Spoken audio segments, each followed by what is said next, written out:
Bonjour à tous. Aujourd'hui, nous allons parler d'une plante que vous connaissez forcément, le pissenlit. Cette petite plante aux fleurs jaunes et aux feuilles dentelées est une plante de base de la cueillette. De son nom scientifique, Taraxacum officinale, le pissenlit est une plante vivace appartenant à la famille des astéracées. Il pousse presque partout, dans les prés, dans les jardins, dans les pelouses et même en bordure de route. On le trouve même envahissant.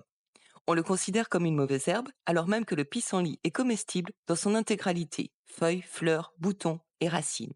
On repère le pissenlit en général grâce à ses fleurs jaunes éclatantes, dont les akènes, par la suite, portent des aigrettes de poils si légères que le vent les transporte et dissémine ainsi ses graines partout. C'est ce moyen que le pissenlit a trouvé pour étendre son domaine. Les feuilles du pissenlit sont profondément dentelées, c'est pourquoi on le surnomme aussi dent de lion. Enfin, quand on coupe la tige de la fleur de pissenlit, on peut remarquer qu'elle est creuse. On a identifié plus de 1000 espèces de pissenlit et toutes sont comestibles. Le pissenlit est utilisé depuis des siècles à travers le monde.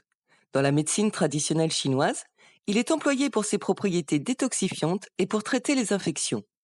Les Amérindiens l'utilisaient pour ses effets sur la peau et pour ses propriétés digestives. En Europe médiévale, on utilisait les racines pour traiter les troubles digestifs et les feuilles comme diurétiques. Le nom pissenlit provient d'ailleurs de l'effet diurétique de la plante, car elle favorise l'élimination de l'eau par les reins. Le pissenlit est une véritable mine d'or pour la santé. Il est riche en vitamines A, C et K, ainsi qu'en minéraux comme le fer, le calcium et le potassium. Je vais vous citer quelques-unes de ses propriétés médicinales. Le pissenlit d'abord, il est détoxifiant, car il stimule le foie et il aide à l'élimination des toxines. Le pissenlit est un diurétique. Il favorise l'élimination de l'excès d'eau dans le corps. Le pissenlit est aussi un anti-inflammatoire. Le pissenlit aide à la digestion et améliore la fonction biliaire.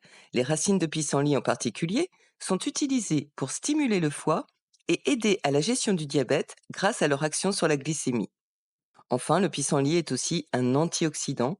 Il protège les cellules contre les dommages des radicaux libres. Le pissenlit n'est pas seulement bon pour la santé, il est aussi délicieux en cuisine. On peut l'intégrer de différentes façons dans notre alimentation, selon les parties de la plante que l'on considère. Les feuilles, quand elles sont jeunes, peuvent être consommées en salade. Elles apportent une touche amère et rafraîchissante, mais elles peuvent aussi être utilisées cuites, ajoutées aux soupes, sautées à la poêle ou utilisées comme des épinards. Les fleurs peuvent être utilisées pour faire la cramaillotte, qu'on appelle aussi le miel de pissenlit. Il s'agit en fait d'une gelée de fleurs de pissenlit à laquelle on rajoute du jus d'orange et du citron. On peut aussi en faire du vin de pissenlit, ça devient une boisson sucrée et parfumée. Et évidemment, on peut aussi les ajouter aux salades pour une touche de couleur. Les racines de pissenlit, une fois qu'elles sont torréfiées, peuvent être transformées en un substitut de café, sans caféine, mais avec un petit goût de noisette. Enfin, les boutons de pissenlit peuvent être ramassés avant d'être complètement éclos pour en faire des câpres qui agrémenteront les salades ou accompagneront les viandes ou les poissons. Toute la plante peut être utilisée en tisane ou en décoction s'il s'agit des racines. Pour récolter le pissenlit, il faut évidemment choisir des endroits éloignés des routes et des zones polluées. Mais comme le pissenlit est une plante qui n'est pas très haute, elle est donc vivement exposée aux déjections animales. Donc il est préférable d'éviter de le ramasser sur les itinéraires qui sont largement empruntés par les promeneurs de chiens. Les jeunes feuilles sont meilleures au printemps, avant la floraison, car elles sont moins amères. Les racines, elles, sont plus riches en nutriments à l'automne. Le mieux pour les déterrer, c'est d'utiliser une bêche ou alors une gouge à asperges. Mais si vous n'avez rien de tout ça sous la main, vous pouvez creuser autour du pied à l'aide de la lame d'un couteau pour extraire le maximum de racines. Les boutons, il faut les choisir juste avant que les fleurs ne s'ouvrent, mais pas trop petits quand même. Et pour ce qui est des fleurs, il faut les récolter en pleine floraison lorsqu'elles sont bien ouvertes. Une fois récoltées, il faut bien laver les feuilles et les racines pour enlever la terre et les impuretés.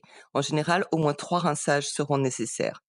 D'ailleurs, si vous ne souhaitez consommer que les parties aériennes de la plante, d'expérience, je trouve que c'est mieux de les couper au ras de terre plutôt que de les récolter avec les racines, parce que ça facilite le nettoyage. Et si en plus vous ne comptiez pas consommer la racine, autant la laisser en place pour que le pissenlit puisse continuer à vivre et refaire des feuilles que vous pourrez ramasser plus tard. C'est une règle de la cueillette. Il faut être respectueux des plantes et ne cueillir que ce dont on a besoin. On peut consommer les feuilles fraîches ou bien les sécher pour une utilisation ultérieure en tisane par exemple. Les feuilles fraîches peuvent être conservées au réfrigérateur pendant quelques jours. Les racines, elles, devront être séchées et stockées pour une utilisation prolongée, mais leur séchage est un petit peu long. On peut les couper en tronçons pour le faciliter, ou bien par temps humide, on peut aussi les mettre à dessécher au four à température très douce. Le pissenlit a aussi d'autres usages. Les fleurs de pissenlit peuvent être utilisées pour fabriquer des teintures naturelles pour les tissus. Au jardin, le pissenlit est connu pour attirer les abeilles et les autres pollinisateurs, ce qui en fait un excellent allié pour la biodiversité dans votre jardin. Et puis, les feuilles de pissenlit peuvent être ajoutées au compost et ça va enrichir le sol en nutriments quand vous l'ajouterez à votre terre. Bref, voilà un petit tour d'horizon des usages et des vertus du pissenlit. J'espère que cet aperçu vous aura donné envie de vous intéresser à cette petite plante, somme toute assez extraordinaire, et pourtant si méconnue, alors qu'on en trouve partout. La prochaine fois que vous en verrez, essayez de vous souvenir de tout ça. Et n'hésitez pas à intégrer le pissenlit dans votre quotidien, que ce soit dans votre assiette ou comme un remède naturel. Et bien sûr, si vous avez aimé cette vidéo, n'oubliez pas de mettre un petit cœur, de commenter et de vous abonner pour ne pas rater le prochain numéro de Plante. Vous pourrez retrouver les recettes de cuisine sur le site de lapetitemusiquedansla-forêt.com et les vidéos en format 16/9 sur ma chaîne YouTube Web Culture Lo. Merci d'avoir regardé cette vidéo et à bientôt.